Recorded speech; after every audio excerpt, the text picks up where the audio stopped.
Hello, everyone. Welcome to Leo and Anna English. Anna, quick question. When did you last speak English? With a real person, not just practice. Um, Honestly, maybe 3 months ago? And how did it feel? Terrible. I wanted to disappear. Yeah, I know that feeling. You do? Of course, I've felt that way too. My first English conversation was a disaster. Really? What happened? I was at a hotel. The receptionist asked me something. I said yes 3 times. I had no idea what she said. Oh no, 3 times? 3 times. She looked so confused, That's so funny, but also very real. right? And I think many of our listeners feel the same. I think so too. So today we want to talk about fear. The fear of speaking English. Because it's not just about words. You can know all the words and still feel afraid. Exactly. Knowing words is different from using them. That's the part nobody talks about. So let's talk about it. Okay, so Leo, why are people afraid to speak? I think the number one reason is judgment. Judgment? Like, what if I say something wrong? What if people laugh at me? Oh, yes, that's so real. I used to think, my English is not good enough, so I should wait. Wait until it's perfect. And when did perfect come? It never came. Exactly. That's the trap. Waiting for perfect is the same as never starting. Right. And here's the thing. No one is born speaking English perfectly. Not even native speakers, actually. What do you mean? Well, kids make mistakes all the time. They say the wrong word, they forget, they try again. Oh, that's a great point. But nobody laughs at a child for trying. So why do we laugh at adults? We don't, actually. Most people don't. We just think they do. So the fear is mostly in our heads? A lot of it, yes. Okay, I want to share a story about my friend Marcus. Oh, I love a story. Go on. So Marcus moved to Canada 3 years ago. His English was very basic at first. And? He decided no more waiting. Every day he talked to one new person in English. One person a day? Just one. The coffee shop, the bus, the supermarket. That sounds simple. It sounds simple, but it's actually scary. I know. Even saying, "Can I have a coffee, please?" My heart beats fast when I try. Right. Give me a coffee is easy at home, but in a real shop in front of people? Your brain just stops. Exactly. Anna, what do you think happens in that moment? I think we forget everything we know. It's like the words disappear. Yes, there's a phrase for that. Go blank. Go blank? Yeah, my mind went blank. It means your brain stops working for a moment. Oh, I do that all the time. We all do. It's very normal. My mind went blank. I'll use that. Try it today, everyone. Sorry, my mind went blank. It's a great excuse, too. The best excuse. Okay, back to Marcus. So one person a day, then what? After 1 month, it got easier. He stopped thinking so much before speaking. Because he had practice. Right. His brain learned that it was okay. No one was going to judge him. That's the key, isn't it? Your brain needs proof that it's safe, And you can only get that proof by doing it. not by studying more at home, Not by waiting until your English is perfect. just by doing it. One small step. One person, one sentence, one day. That's kind of beautiful. Don't get too emotional, Anna. I'm not emotional, I just relate. So let's talk about what we can do. Yes, practical things. First, and this is the most important, find a good friend to practice English with. What do you mean exactly? Most learners think, I need to speak perfectly. But that's too high. That's not the goal. Then what is the goal? The goal is to be understood. Can the other person understand you? Yes? Then you did it. You communicated. I like that. Much better question. You don't need to sound like a movie. You just need to connect. Right. And most people appreciate the effort. Totally. When someone tries to speak my language, even badly, I think it's so brave. Me too. It takes courage. Takes courage. I like that phrase. Yeah, it takes courage to try.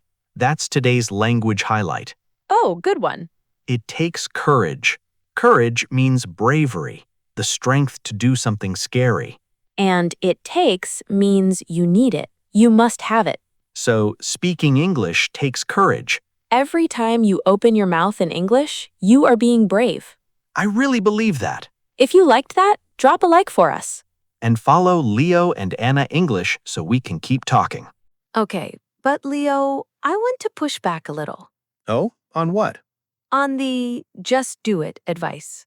Okay, tell me. Because I tried that before. I just went out and tried.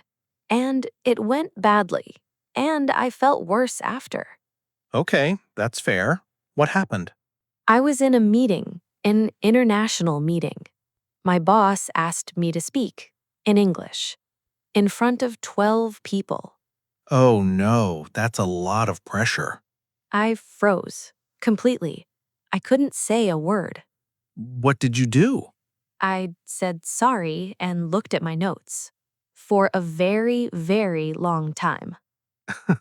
Anna, I'm sorry, but also, It was awful. I wanted to cry.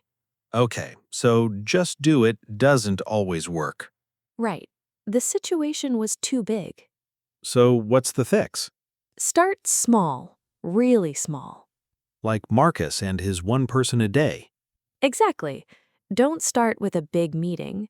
Start with a coffee shop, a shop assistant. Someone you'll never see again. Yes, low stakes, no pressure. And no one knows your name. Perfect. That's my kind of practice. What else can people do? Talk to yourself. Wait, really? Yes, I know it sounds weird, but practice alone first. Like in the mirror? In the mirror, in the shower, in the car. Just speak English out loud. Does it actually help? For me, yes, a lot. When you hear your own voice in English, it feels more real. And you can make mistakes with no one watching. No judgment at all, just you and your English. I like that idea. Also, stop translating in your head. Oh, that's a big one. When you translate, you slow down. By the time you're ready, the moment is gone. Yes, the conversation moves on without you. So try to think in English directly. Even just small things. When you wake up, think, what do I need to do today? Don't translate first. Think in English. Your brain slowly starts to work in English. It becomes more natural. Less translation, more thinking.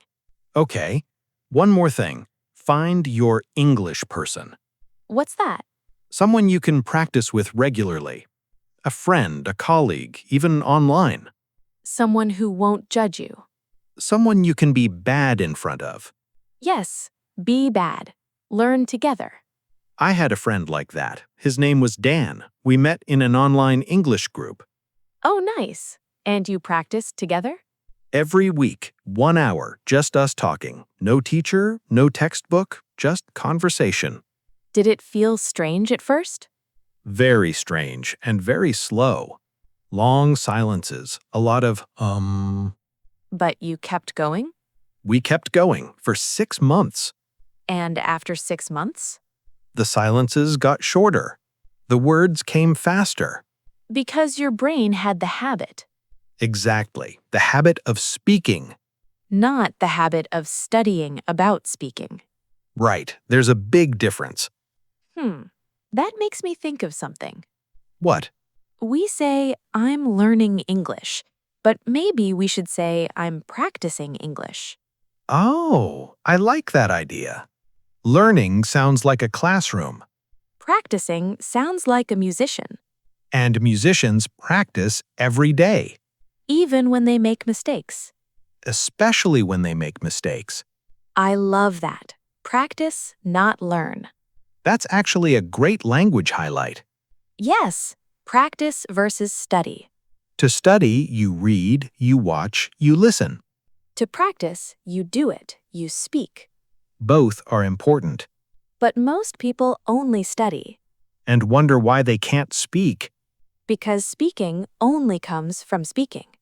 not from watching speaking. Exactly. So practice every day, a little. 5 minutes counts.